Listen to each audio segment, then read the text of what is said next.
All right, let's look at part D of that normal distribution problem involving magnitudes of earthquakes. All right, part D says the San Francisco earthquake of 1906 had a magnitude of 8.25, wickedly big. Is an earthquake of this magnitude unusual in California? Okay, in order to find out whether it's unusual, we need to figure out probability of it happening. So we want, it says here, to illustrate your answer by finding the probability of an 8.25 magnitude earthquake. Now, when we go about this problem, it's different than the others because we are not being asked to find a probability that the earthquake was 8.25 or smaller or 8.25 or bigger or between two numbers.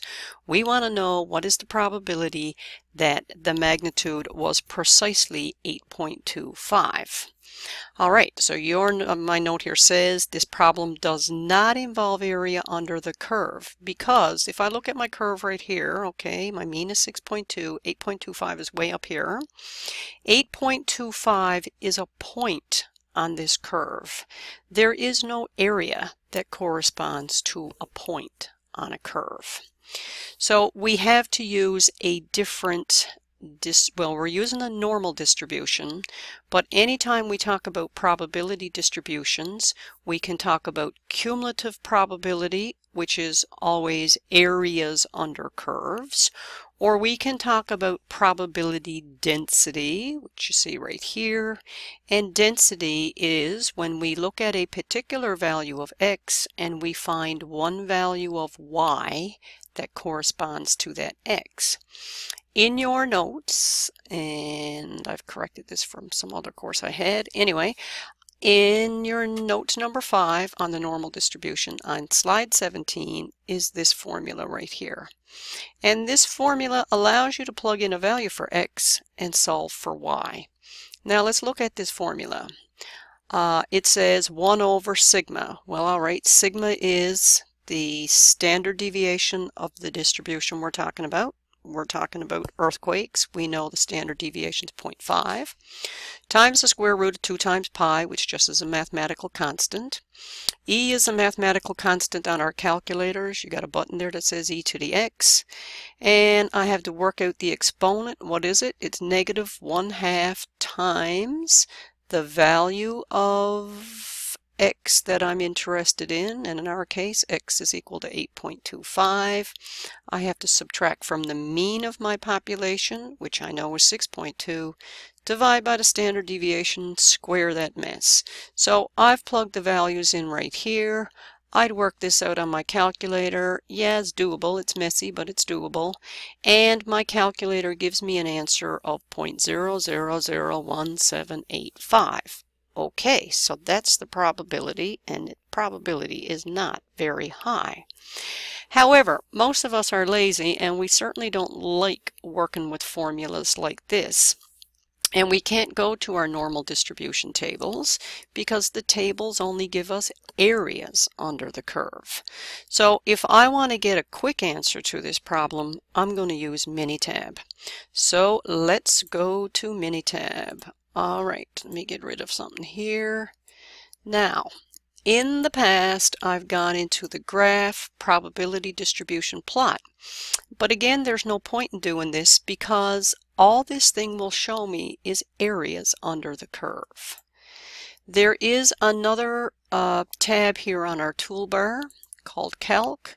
We're going to be using this a little bit in subsequent sets of notes. But for now, I'm going to Calc. Second one from the bottom says probability distributions. I pick the distribution I'm interested in, which is in our case the normal. All right, and this window opens up. I can plug in the mean and standard deviation of the distribution that I'm working with, or I could just use the standard normal. In this case, I'm going to plug in what I know. Talking about earthquakes with a mean of 6.2 and a standard deviation of 0.5. And the default is Minitab uses cumulative probability. Cumulative probability always refers to areas under a curve. So let's instead change the radio button to probability density. And probability density, when I use this one, it's going to give me back, I'm going to give it an X value, and it's going to punch me back a specific Y value that corresponds to that. If I said use cumulative probability, and I said, okay, X is equal to 8.25, it's going to give me the probability of an earthquake of 8.25 or less, because that's what cumulative probability is. So I change this to probability density. I'm going to input a constant. I'm interested in what is the probability when X is exactly equal to 8.25. I say OK, and here's my answer. When X is equal to 8.5, f of X, which is just another way of saying Y, is equal to 0.0001785. And this is the probability. So if I wanted to make a statement about this and I wanted to convert that to a percentage, I'd move my decimal 2 places and I'd say there's only a 0.1785% chance that an earthquake in California would have a magnitude of 8.25. Is that unusual? You bet. All right, I'm going to continue with this problem now, looking at part E of the question. And we're asked, what's the percentile rank of an earthquake that measures 6.8 on the Richter scale? Now, percentile is area under a curve. So we got a lot of names for area under a curve.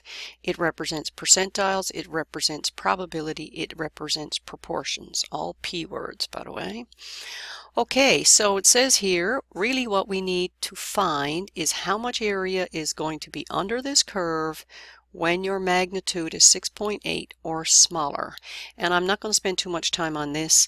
We're simply finding the area to the left of 6.8. I could go in the Minitab and get the answer. I can work it out by hand using tables. Here it is. And the area under this curve turns out to be 0.8849. And that means that that 6.8 represents the 88.5th percentile. Why? Because 88.5% of the area lies to the left of that value. All right, and the last thing I want to demonstrate in this question was part F of this question that I see here.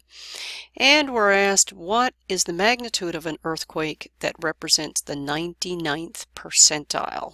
Okay, this is a problem where we're going backwards. Percentiles are areas, and percentiles are areas generally to the left. So I have no idea what the magnitude of the earthquake is at the moment, but I can figure it out. So the 99th percentile. Okay, let me draw my standard normal distribution. Here it is. And I need a z-score that would cut off an area of 0.99 to the left on this curve, and subsequently there'd be a little tiny bit of area right here on the right, which would be 0.01, because don't forget, all the areas got to add to 1. All right, so I could go into my standard normal distribution tables, which I'm going to go into here in a second, and we'll have a look at this, and we'll find a z-score that will actually cut us off an area of 0.99 to the left. Once I find that z-score, and it turns out to be approximately 2.33, I take this formula for z, okay, and I'm going to solve for x, because x is the value I don't know. I want to know what magnitude of an earthquake, I don't know what it is, will correspond to a z-score of 2.33. Really, that's what I have. What do I know in this problem? I know the mean is 6.2, I know the standard deviation is 0.5, and I've just figured out, or I will, that the z-score that cuts me off this percentile or this area is 0.99. That value is 2.33. Take this formula, solve it for x. Here it is. Plug in the values I know. And what does that mean? Well, that means that an earthquake whose magnitude is 7 point... Oops, come back here. Where are you? All right. An earthquake whose magnitude is 7.36 will represent the 99th percentile. And I guess another way to interpret that is to say, of all the earthquakes in California, 99% of them are going to have a magnitude of 7.36 or less, and on the other hand, 1% of them will have a magnitude greater than 7.36. Okay, so let's come over, hang on now, let me straighten this up. I'm looking for my standard normal distribution tables. Hold on there 1 minute. Okay, let me move this baby over. We want a area under the curve. And by the way, I know Z is going to be positive because the area got to be, area to the left got to be 0.99, so got to be above the 0, because 0 would correspond to an area of 0.5. Anyway, I come into this table. I am looking in the main body of this table for a value that's as close as possible to 0.9900. And it would appear that that's the closest I'm going to get. What z-score does that correspond to? 2.3. 2 places after decimal get me 3 again. So that's where the z-score is coming from, of 2.33. And again, if I come back in here, oh, come here, please. Stop fooling around. Okay, I come in here and I work it out, and there's my answer. Now, of course, the other thing is Minitab can be magic. And let's go to Minitab and get the answer. Now, I could use this probability, cumulative probability under the Calc tab. So let's try this, see how this would work. This is not quite so neat. This time, because it's area, I'd use cumulative. I know my mean and my standard deviation. And this time, I know the area. So I would give it the area of 0.99. Oh yeah, okay. This time I got to give it the area, so I got to use inverse cumulative probability. I say okay, there's my answer, which is okay, but is not as nice as if I go into probability distribution plot. Okay, mean and standard deviation. This time I give it probability instead of x. Probability is area under curve. What area am I talking about? 99. Where was the area? In the left tail of the distribution. Click OK. And here it says, when your magnitude is 7.363, the area to the left will be 0.99. In other words, this number represents the 99th percentile. End of story.